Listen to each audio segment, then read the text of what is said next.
Now think about what's happened in China, in India, in other parts of the world. Growth rates not of 1% or 2% or 3%, but growth rates of 7% or 8% or 9%. Einstein is said to have said that compound interest is the most powerful force known to man. At 7% a year growth, a quantity doubles in 10 years. Think about what 7% growth means for an economy. It means doubling in one decade and then doubling in the next decade. It means that with a 70-year lifespan, it is imaginable that living standards would differ by more than a factor of 100 from where they were when a person was born at the end of a human lifespan. It means that in a decade, an individual goes from walking to having a bicycle, in another decade to a motorcycle, in another decade to an automobile. It means that areas that on photographs 30 years ago were green rice fields, large gleaming cities are built today. It means that at one point, 1 in 6 sky cranes on planet Earth were in Shanghai. And this is not a matter of something that is happening in one corner of the globe. Close to 1 in 5 people on planet Earth live in China, and close to 40% of the population of our planet live in China and in India.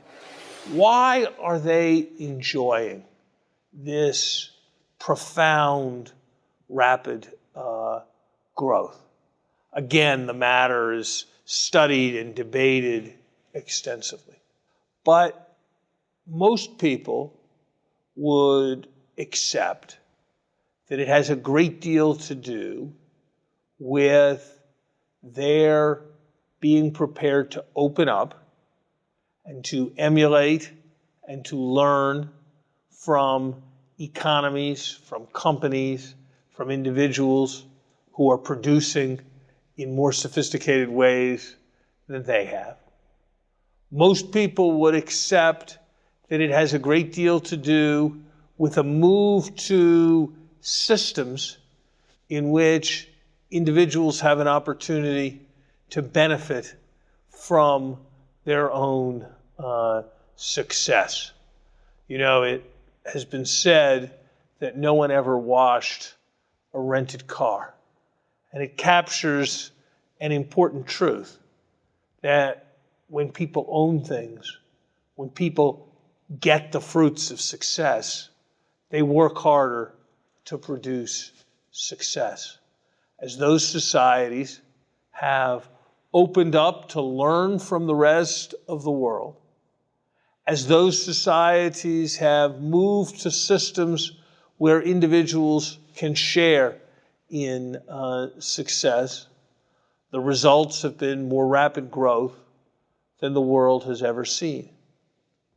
Now, that growth will not continue forever. Much of the growth comes from convergence.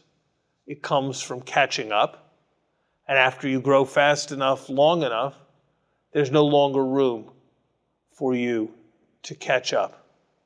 But with standards of living in China still where they were in the United States in the 1920s, there is substantial room for this progress to continue. There's no guarantee that it will continue, though. Environmental challenges, the challenges of avoiding the kind of financial problems that set back the United States during the Depression, the challenges of maintaining a political system that is, on the one hand, authoritarian and based on central control, along with an economy that depends upon information being disseminated widely, will be a great one for the Chinese.